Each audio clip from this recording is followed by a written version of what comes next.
ಅಲ್ಲಂಪ್ರಭು ಪಾಟೀಲ್ ಕುಂಭಕರ್ಣ ನಿದ್ರೆಯಲ್ಲಿದ್ದರು ಅನ್ಸುತ್ತೆ. ಮಾಧ್ಯಮಗಳಲ್ಲಿ ಲಿಂಗರಾಜ್ ಕಣ್ಣಿ ಅರೆಸ್ಟ್ ಸುದ್ದಿ ಬಂದ ಬಳಿಕ ಶಾಸಕ ಅಲ್ಲಂಪ್ರಭು ಪಾಟೀಲ್ ಸುದ್ದಿಗೋಷ್ಠಿ ಮಾಡಿದ್ದಾರೆ ಎಂದು ಮಾಜಿ ಶಾಸಕ ದತ್ತಾತ್ರೇಯ ಪಾಟೀಲ್ ರೇವೂರ್ ಆರೋಪಿಸಿದ್ದಾರೆ.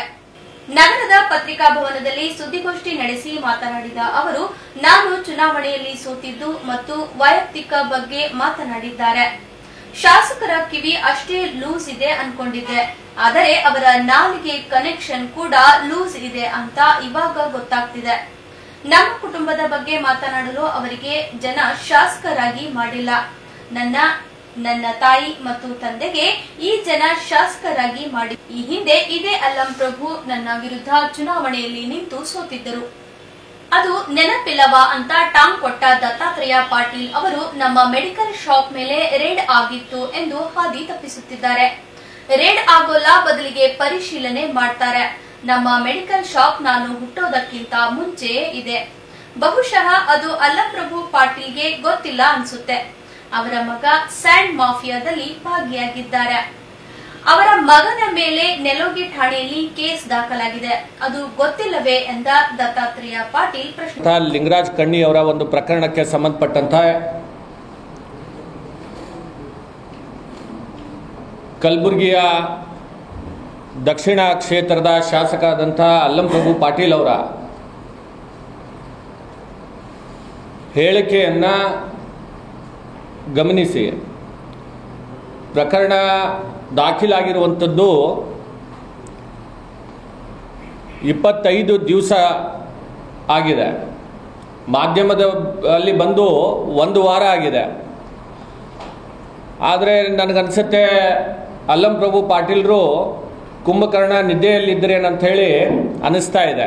1 ವಾರದ ನಂತರ ಮಾಧ್ಯಮದ ಸ್ನೇಹಿತರ ಎದುರುಗಡೆ ಬಂದು ಅವರು ತಮ್ಮ ಮಾತನ್ನು ಇವತ್ತು ಅವ್ರು ಹೇಳಿರುವಂಥದ್ದು. ಮಾಧ್ಯಮದಲ್ಲಿ ಬಂದ ಮೇಲೆ ಈ ಪ್ರಕರಣ ಬಗ್ಗೆ ಮಾತನಾಡೋದು ಬಿಟ್ಟು ಚುನಾವಣೆಯನ್ನು ಸೋತಿರ ಬಗ್ಗೆ, ನಮ್ಮ ವೈಯಕ್ತಿಕ ಉದ್ಯೋಗದ ಬಗ್ಗೆ ಹೆಚ್ಚು ಮಾತನಾಡಿರುವಂಥದ್ದು ನಾನು ಆ ಒಂದು ಅವರ ಸ್ಟೇಟ್ಮೆಂಟ್ನಲ್ಲಿ ಇವತ್ತು ಗಮನಿಸಿರುವಂಥದ್ದು. ನಾನು ಅವರ ಕಿವಿ ಕನೆಕ್ಷನ್ ಏನೋ ಲೂಸ್ ಇದೆ ಅಂಥೇಳಿ ಕೇಳಿದ್ದೆ. ಆದರೆ ಆ ಸ್ಟೇಟ್ಮೆಂಟನ್ನು ನೋಡಿದ್ರೆ ತಲೆ ಮತ್ತು ನಾಲ್ಗೆ ಕನೆಕ್ಷನ್ನು ಕೂಡ ಲೂಸ್ ಆಗಿದೆ ಅಂಥೇಳಿ ಅನ್ನಿಸ್ತಾ ಇದೆ.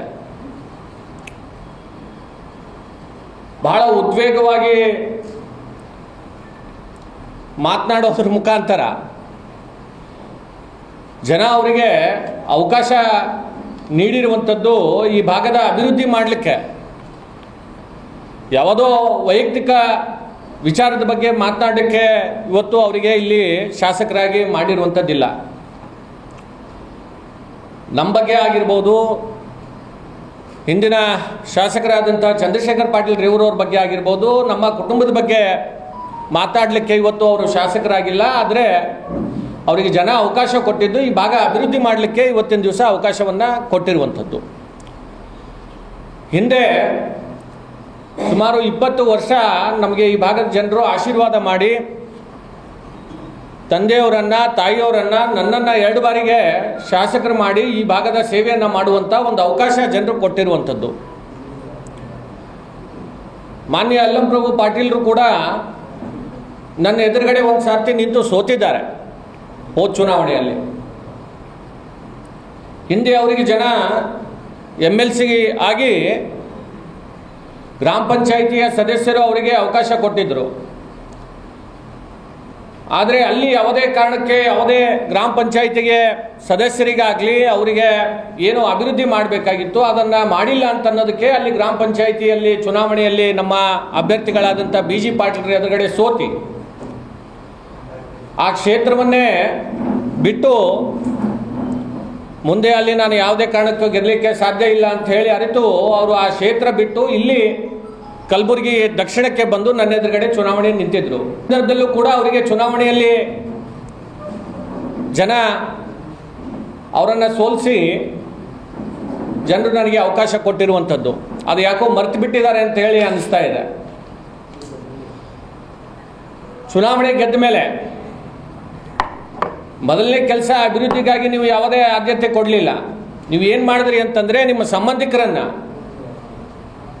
ಕಲಬುರಗಿ PWD ಇಲಾಖೆಯಲ್ಲಿ AWE ಆಗಿ ಇವತ್ತು ಪಟ್ಟಣ್ ಶೆಟ್ಟಿ ಅಂತ ಅನ್ನೋರನ್ನು ನೀವು ಚುನಾವಣೆ ಮುಗಿದ ತಕ್ಷಣ ನೀವು ಅವರಿಗೆ AWE ಆಗಿ ತೊಗೊಂಡು ಬರ್ತೀರಿ. ಅದೇ ಹಿಂದೆನೂ ಕೂಡ ಆ ವಿಚಾರದ ಬಗ್ಗೆ ಮಾತನಾಡಿದ್ರೆ ನೀವೇನು ಮಾತಾಡಲಿಲ್ಲ. ಅವಾಗ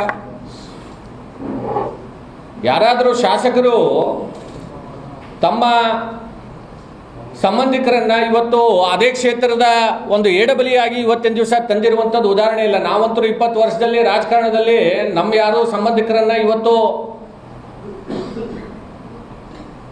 ಸರ್ಕಾರಿ ಹುದ್ದೆಯಲ್ಲಿ ತರುವಂಥದ್ದು, ಅಥವಾ ನನ್ನನ್ನು ಬಿಟ್ಟರೆ ರಾಜಕಾರಣದಲ್ಲಿ ನಮ್ಮ ತಾಯಿಯವರಾಗಿರ್ಬೋದು, ನಾನು ಅವರು ಕೂಡ ಜನಪ್ರತಿನಿಧಿ ಇರೋದ್ರಿಂದ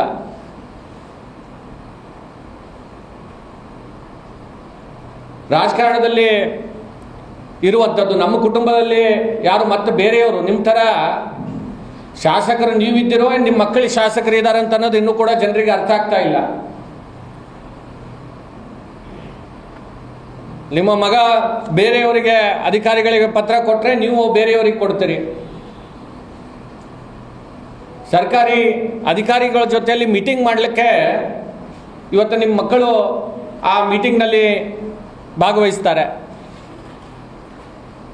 ಈ ರೀತಿ ಆಡಳಿತವನ್ನು ಇವತ್ತಿನ ದಿವಸ ನಿಮ್ಮ ಅವಧಿಯಲ್ಲಿ ನಡೀತಾ ಇರುವಂಥದ್ದು. ನೀವು ಗೆದ್ದು ಒಂದೇ ವರ್ಷಕ್ಕೆ ಪಾರ್ಲಿಮೆಂಟ್ ಚುನಾವಣೆ ನಡೀತು. ನೀವು ಹೇಳ್ತಾ ಇದ್ದೀರಲ್ಲ, ನಿಮಗೆ ಭಾಳಷ್ಟು ಜನ ಬೆಂಬಲ ಇದ್ದರಿಂದ ನಾನು ಗೆದ್ದಿದ್ದೀನಿ ಅಂತ ಅನ್ನೋ ಮಾತನ್ನ, ಮತ್ತು ಅದೇ ಪಾರ್ಲಿಮೆಂಟ್ ಚುನಾವಣೆಯಲ್ಲಿ ನೀವು ಕಾಂಗ್ರೆಸ್ ಪಕ್ಷಕ್ಕೆ ಯಾಕೆ ಲೀಡ್ ಕೊಡಿಸ್ಲಿಕ್ಕಾಗಲಿಲ್ಲ? ಪಾರ್ಲಿಮೆಂಟ್ನಲ್ಲಿ ನಿಮ್ದೇನಾದರೂ ಒಳ ಒಪ್ಪಂದದಿಂದ ನೀವು ಗೆದ್ದು ಒಂದೇ ವರ್ಷಕ್ಕೆ ನಿಮ್ದೇನಾದರೂ ಒಳ ಒಪ್ಪಂದದಿಂದ ಏನೋ BJPಯಲ್ಲಿ ಲೀಡ್ ಆಯಿತೋ ಏನೋ, ನಿಮ್ಮ ಆಡಳಿತವನ್ನು ಧಿಕ್ಕರಿಸಿ ಇವತ್ತು ಜನ BJPಗೆ ಸೋತಿ ಜನ BJPಗೆ ಲೀಡ್ ಕೊಟ್ಟರು.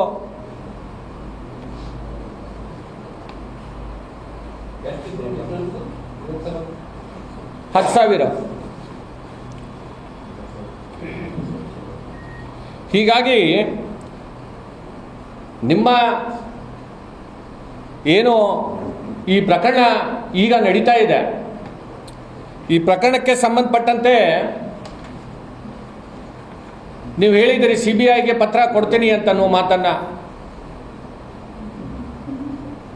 ಆದಷ್ಟು ಬೇಗ CBIಗೆ ತಾವು ಪತ್ರ ಕೊಡಿ, ನಾವು ಅದೇ ಕಾಯ್ತಾ ಇದ್ದೇವೆ. ಅಂದರೆ ಇದ್ರ ಹಿಂದೆ ಯಾರ್ಯಾರು ಇದ್ದಾರೆ ಅದು ಎಲ್ಲವೂ ಕೂಡ ಜನರಿಗೆ ಗೊತ್ತಾಗಬೇಕಾಗಿದೆ. ತಾವು ಆದಷ್ಟು ಬೇಗ CBIಗೆ ಈ ಪ್ರಕರಣವನ್ನು ವಹಿಸುವಂತೆ ತಾವು ಪತ್ರವನ್ನು ಕೊಡಬೇಕು ಅಂತ ಹೇಳಿ ನಾನು ಕೂಡ ಈ ಸಂದರ್ಭದಲ್ಲಿ ಆಗ್ರಹವನ್ನು ಮಾಡ್ತಾ, ಇವತ್ತು ತಾವೇನು ಆಂದೋಲನ ಶ್ರೀಗಳ ಬಗ್ಗೆ, ಒಬ್ಬ ಸ್ವಾಮೀಜಿಗಳ ಬಗ್ಗೆ ಬಹಳ ಕೇವಲವಾಗಿ ಮಾತಾಡ್ತಾ ಇದ್ದಾರೆ. ಈ ರೀತಿ ನಾವು ಅಭಿವೃದ್ಧಿ ಮತ್ತು ತಮ್ಮ ಕಾಲದಲ್ಲಿ ಆಗ್ತಾ ಇರುವಂಥ ಕೆಲಸದ ಬಗ್ಗೆ ಮಾತಾಡೋಕ್ಕಿಂತ ಹೆಚ್ಚಾಗಿ ವೈಯಕ್ತಿಕವಾಗಿ ಮಾತಾಡೋದೇ ತಮ್ಮ ಒಂದು ಚಾಳಿ ಆಗಿದೆ. ಈ ರೀತಿ ವೈಯಕ್ತಿಕವಾಗಿ ಮಾತನಾಡೋದೇ ಆದರೆ ನಮಗೂ ಕೂಡ ಭಾಳಷ್ಟು ವೈಯಕ್ತಿಕವಾಗಿ ನಿಮ್ಮ ಬಗ್ಗೆ ಮಾತಾಡಲಿಕ್ಕೆ ಭಾಳಷ್ಟು ಇದ್ದಾವೆ. ಒಬ್ಬ ಎಕ್ಸಿಕ್ಯೂಟಿವ್ ಇಂಜಿನಿಯರ್ ಆದಂಥ ಅರುಣ್ ಮಾಶೆಟ್ಟಿ ಅಂತ ಹೇಳಿ PWDಗೆ ನೀವು ಅವರಿಗೆ ಎಕ್ಸಿಕ್ಯೂಟಿವ್ ಇಂಜಿನಿಯರ್ ತರ್ತೀನಿ ಅಂತ ಹೇಳಿ ಅವರಿಗೆ ಪತ್ರ ಕೊಟ್ರಿ, ಅವರಿಂದ ಸಹಾಯ ಪಡ್ಕೊಂಡ್ರಿ. ಆದರೆ ಅವರಿಗೆ AWE ಮಾಡಲಿಕ್ಕೆ, ಎಕ್ಸಿಕ್ಯೂಟಿವ್ ಇಂಜಿನಿಯರ್ ಮಾಡಲಿಕ್ಕೆ ಆಗಿಲ್ಲ ಅಂತ ಹೇಳಿ ಮತ್ತೆ ಅವರಿಗೆ ಲ್ಯಾಂಡ್ ಆರ್ಮಿಗೆ ತಾವು ಎಕ್ಸಿಕ್ಯೂಟಿವ್ ಇಂಜಿನಿಯರ್ ಮಾಡಿ ನಿಮ್ದೆಲ್ಲ ಅನುದಾನ ಒಯ್ದು ಲ್ಯಾಂಡ್ ಆರ್ಮಿಗೆ ಕೊಡ್ತೀರಿ. ಹಾಗಿದ್ರೆ ಸರ್ಕಾರ PWD ಮತ್ತು ಜಿಲ್ಲಾ ಪಂಚಾಯತ್ ಇಲಾಖೆ ಇವೆಲ್ಲ ಟೆಂಡರ್ ಪ್ರಕ್ರಿಯೆ, KPTT ಆಕ್ಟ್ ಇವೆಲ್ಲ ಯಾವುದೂ ಕೂಡ ಕಾನೂನಿಲ್ಲ ನಿಮಗೆ. ಲಿಂಗರಾಜ್ ಕಣ್ಣಿ ಅನ್ನೋರಿಗೆ ನೀವು ನಿನ್ನೆ ಕೊಟ್ಟಿರುವಂಥ ಹೇಳಿಕೆಯಲ್ಲಿ ಹೇಳ್ತೀರಿ ಘಂಟಾಘೋಷವಾಗಿ, ನಾನು ಹೌದು ಅವರಿಗೆ ಕೆಲಸ ಕೊಟ್ಟಿದ್ದೀನಿ ಅಂತ ಮಾತನ್ನು ನೀವು ಹೇಳ್ತೀರಿ. ಹಾಗಿದ್ರೆ ಲಿಂಗರಾಜ್ ಕಣ್ಣಿ ಏನು ಕ್ಲಾಸ್ 1 ಕಾಂಟ್ರಾಕ್ಟರ್ ಇದ್ದಾರಾ? ಹೇಗೆ ನೀವು ಅವ್ರಿಗೆ ಪತ್ರ ಕೊಟ್ರಿ? ಅವ್ರಿಗೆ ಹೇಗೆ ಆ ಕೆಲಸ ಸಿಕ್ತು? ಇಲ್ಲಿ ಯಾವುದು KPTT ಆಕ್ಟ್ ಇಲ್ಲ, ಕಾಂಟ್ರಾಕ್ಟರಿಗೆ ಕೆಲಸ ಸಿಕ್ಕಿದೆ. ಅವನನ್ನ ಬಿಟ್ಟು ನಾನು ಲಿಂಗರಾಜ್ ಕಣ್ಣಿಗೆ ನಾನು ಕೆಲಸ ಕೊಟ್ಟಿದ್ದೀನಿ ಅಂತಂದ್ರೆ ಅದು ಯಾವ ಕಾನೂನು ಅಡಿಯಲ್ಲಿ ಕೊಟ್ಟಿದ್ದೀನಿ? ಇದೇನು ಅನುದಾನ ನಿಮ್ಮ ಮನೆ ಅನುದಾನನಾ ಏನು ಸರ್ಕಾರದ ಅನುದಾನ?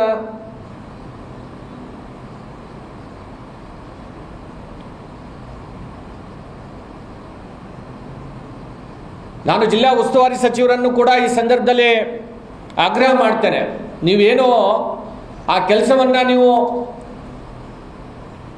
ವೈಯಕ್ತಿಕವಾಗಿ ನಿಮಗೆ ಬೇಕಾದವರನ್ನ ನಾನು ಕೊಟ್ಟಿದ್ದೀನಿ ಅಂತ ಮಾತನ್ನ ಹೇಳ್ತಾ ಇದ್ದೀರಲ್ಲ, ಅದಕ್ಕೆ ತನಿಖೆಯನ್ನ ಆಗಬೇಕು, ಅದ್ರ ಮೇಲೆ ಕ್ರಮವನ್ನ, ಯಾಕಂದ್ರೆ ಅವ್ರ ಹೇಳಿಕೆನೇ ಇದೆ ಅದು. ನಾನು ಅವರಿಗೆ 10 ಕೋಟಿ ಕೆಲಸ ಕೊಟ್ಟಿದ್ದೇನೆ, ನಾನು ಪಕ್ಕಕ್ಕೆ ಕುಂತವನಿಗೆ 5 ಕೋಟಿ ಕೊಟ್ಟಿದ್ದೇನೆ, ಈ ರೀತಿ ಹೇಳ್ಬೇಕಂತಂದ್ರೆ 3-4 ಜನರ ಹೆಸರು ಹೇಳಿದ್ದಾರೆ ಅವರು. ಮತ್ತೆ ಯಾವ ಕಾನೂನು ಅಡಿಯಲ್ಲಿ ಅವರಿಗೆ ಕೆಲಸ ಕೊಟ್ರಿ ನೀವು? ಹಾಗೆ ಮಾಡ್ಲಿಕ್ಕೆ ಏನಾದರೂ ಅವಕಾಶ ಇದೆನಾ? ಸರ್ಕಾರ ಇಲಾಖೆ ಮುಚ್ಚಾಕಿ ಮತ್ತೆ ಹಾಗಿದ್ರೆ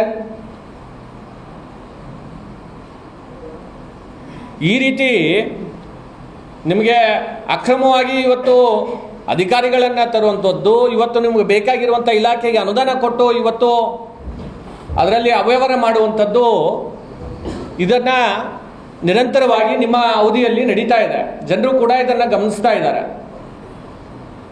ಸುಮಾರು 15 ದಿವಸ ಆಯಿತು ಮಹಾನಗರ ಪಾಲಿಕೆಯ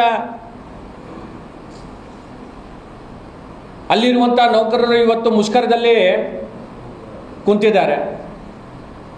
7ನೇ ವೇತನ ಏನು ಸರ್ಕಾರ ಜಾರಿಗೆ ತಂದಿದೆ, ಅವರಿಗೆ ಆ ವೇತನವನ್ನು ಸರ್ಕಾರದಿಂದಾನೇ ಇವತ್ತು ಅದಕ್ಕೆ ನಮಗೆ ಅವರ